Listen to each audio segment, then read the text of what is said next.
বন্ধুরা আজকে আমি গরুর মাংস রান্না করতেছি। এই দেখেন গরুর মাংস নিছি রান্না করতেছি।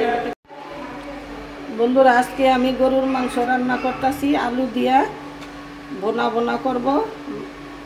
আর এখানে আমি মরিচ, কাঁচা মরিচ, পেঁয়াজ নিছি, এই সরষের তেল দিয়ে রান্না করব।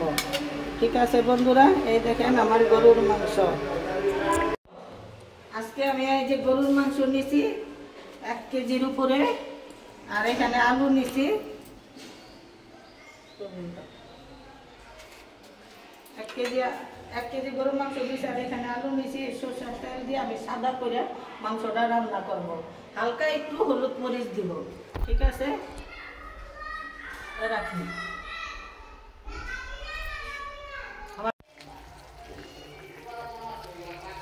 গরুর মাংস সাদা কইরা রান্না করতেছি, হালকা একটু হলুদ মরিচ দিছি বন্ধুরা। এই দেখেন এইভাবে করে রান্না করবেন। এখন আমার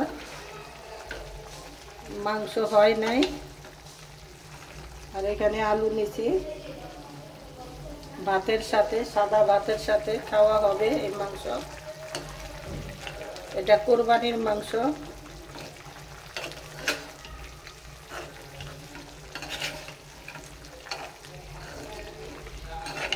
সাথে সরষের তেল দিয়ে নিছি।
সাদা মাংসটার সাথে সামান্য একটু হলুদ মরিচ দিয়ে দিচ্ছি, আর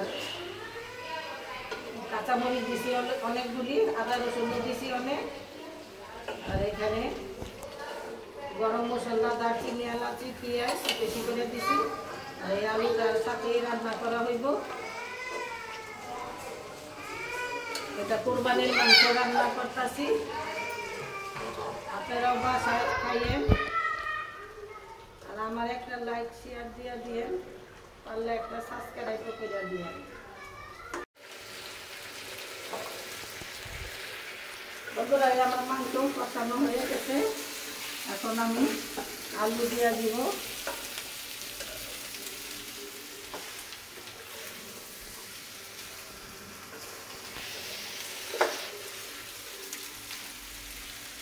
এখন আমি এই আলুটি দিয়ে দিতেছি, আর সাথে জল দেব।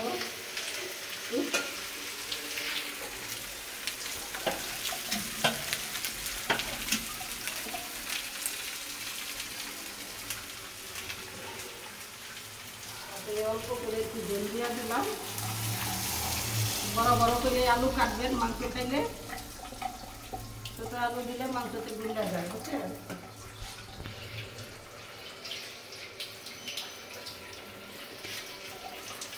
এটাও আমি খাবারের ভিতরে রাখবো।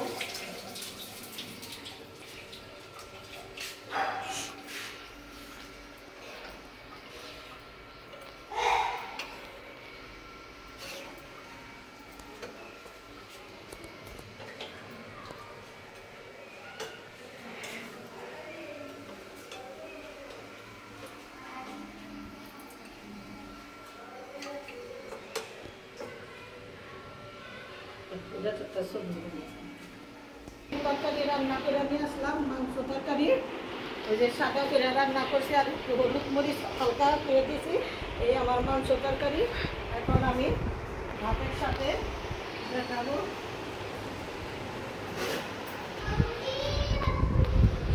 বন্ধুরা এই দেখেন আমি মাংস রান্না করে নিয়ে আসছি, এই দেখো।